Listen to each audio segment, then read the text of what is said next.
and that helps maintain a very good relationship. That's the first thing. The second thing, as I said, is that there was a mindset that needed to be developed within our own forces. That's very important. Right now, that mindset is there, and people understand why they're fighting.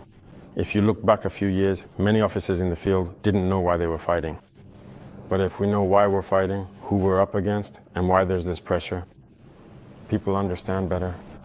And that's why we immediately created the Institute, the higher military school, so that we could train our own soldiers and instill in them what we want.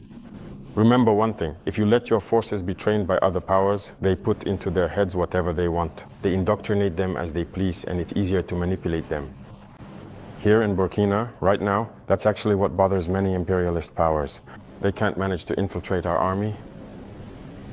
All these units that have been created, all these men who are here, no one came from elsewhere to train them. We are built on our field experience, and we trained them ourselves. I personally took part in training some of these forces at the very beginning. So that's already a second strength. And the other strength is that if you have a mission, a goal for your country, you must not be afraid.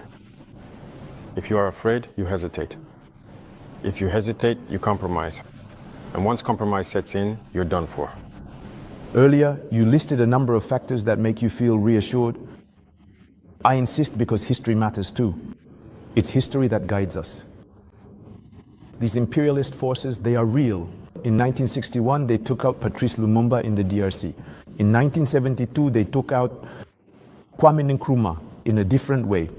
And then in 1987, they got rid of Thomas Sankara, always with internal enemies and sometimes with the complicity of certain neighbors. You know what they say, Mr. President? The first duty of a revolutionary is to stay alive in order to continue the struggle. Mr. President, can you please reassure all of these wonderful people, all of these dedicated men and women who are gathered here and elsewhere, who are truly beginning to hope that you will indeed stay alive and continue your important work? They always manipulate from within. We are very well aware of that. And also, it is our duty to take part in our own security. It's not about saying today that I'm the head of state and I just entrust security to other people. No, everyone takes part. I myself take part.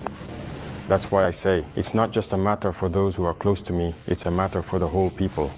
And security is not just a matter of detained men or whatever else you can imagine. It's a whole system. It's also about behaviors, ways of living. We have to avoid many things, mistakes that may have been made in the past. We have read a lot about everything that imperialism has destroyed, and we have learned many lessons. That's why we say we won't let things repeat themselves.